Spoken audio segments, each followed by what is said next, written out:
Voilà pour la beauté des images. Après ce break et avant la finale 250 d'hier soir, j'aimerais vous présenter Didier et Francis, les animateurs attitrés du championnat de France. Ce sont déjà à eux seuls un spectacle. Ils sont complètement fous. En pied sur le grand plateau qui vient voler par Péroussan. Le troisième qui attaque, il est givré. Le voilà. Oh, Chambon, une diabolique ce soir. Radical, 42 Chaumard. Chambon, le 10. Toujours au pied devant. 3 places à prendre. 3 places. Ils sont 4 en bagarre. C'est pas dur le premier jour, ça se complique un peu le deuxième jour parce qu'on a la voix qui baisse un petit peu. Mais on est tellement pris dans le jeu, on est tellement pris dans le spectacle, dans l'ambiance avec les spectateurs. Quand on sent les gens réagir, on est emballé et puis on s'en rend pas compte. C'est le lendemain, on le paye, mais c'est pas grave. Les Américains nous ont vu travailler, ils ont dit qu'on avait une petite touche européenne, latine qui était bien aussi. Et puis on a pris un petit peu le meilleur des Américains, on a pris le meilleur du côté latin. On est un petit peu aussi fou qu'eux, je crois. Et puis on a notre caractère, notre personnalité propre et ça donne des résultats qui, semble-t-il, sont satisfaisants pour le public et pour nous sûrement aussi, puisqu'on se régale, on se fait plaisir, on s'éclate comme tout le monde. Et ça, c'est, je crois, la meilleure motivation qu'on puisse avoir, c'est ça. C'est de voir le public qui réagit à nos encouragements et à ceux du spectacle qui leur est fourni par les pilotes qui sont superbes. Vous l'avez tous vu ce soir. One dream, one soul, one prize, one goal.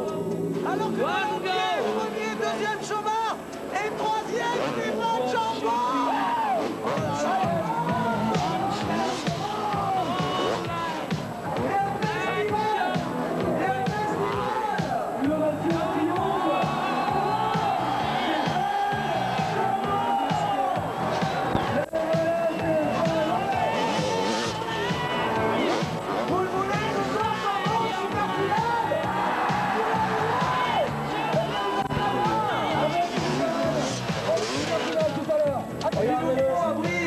Il nous le faut à Lyon, il nous le faut partout en championnat de France, peut-être un jour en championnat d'Europe.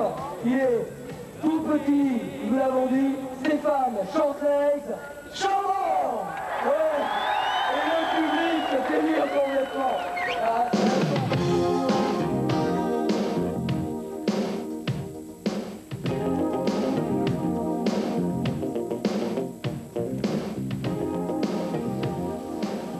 Le public délire complètement et ce n'est pas fini car pour les 250, le Supercross sort le grand jeu. Bayle, Perrin, Kervella, rien que des stars. Et ce sont précisément ces trois-là qui hier soir sont montés sur le podium.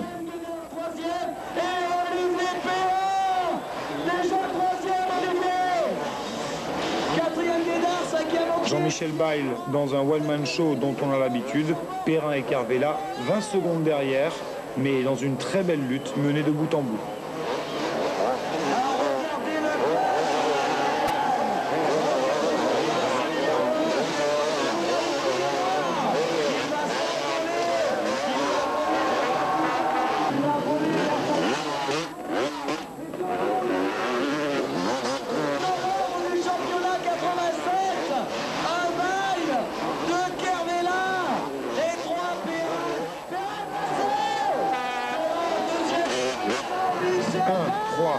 Arrivé dans l'ordre et encore une fois, Bayle imbattable.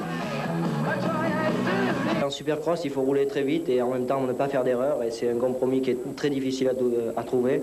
Et beaucoup de pilotes font des erreurs à cause de ça parce qu'ils veulent aller trop vite en Supercross. Et il faut essayer d'enrouler un maximum les obstacles et de ne pas faire d'erreurs. Le Supercross est né aux États-Unis, le Supercross française, ça a un avenir? Le Supercross est né aux États-Unis et c'est très bien importé en France puisqu'à Bercy, à chaque fois, c'est un véritable show. Et je pense que ce championnat est très bien pour les pilotes français car on progresse à grande vitesse. Bilan à mi-chemin de la compétition, révélation pour Yves de Maria, virtuel champion 88. De Maria qui a montré tout son savoir-faire et a maintenant des ambitions légitimes. L'exemple de Jean-Michel Bayle ne le laisse pas indifférent. Ça a très bien commencé. Je pense que ça va aussi bien se terminer. Bon, les adversaires sont rudes. Il y a Christian Bayle, il y a Daniel Obelisco, il y a Patrick Perrier qui revient en force. Et la fin de championnat va être assez rude pour moi, mais bon, j'essaierai de faire tout mon possible pour espérer gagner. Et après ce titre de champion de France Supercross, vous viserez quoi? L'année prochaine en rebelote, j'essaierai de faire dans les 8 premiers au championnat du monde, être redevant en 125 Supercross et pourquoi pas le titre en 125 Inter. Fin de ce supercross toulonnais, un peu boudé il est vrai par le public, mais ce n'est qu'un début pour ce nouveau sport à très forte audience, pourvu que les petits cochons ne le mangent pas.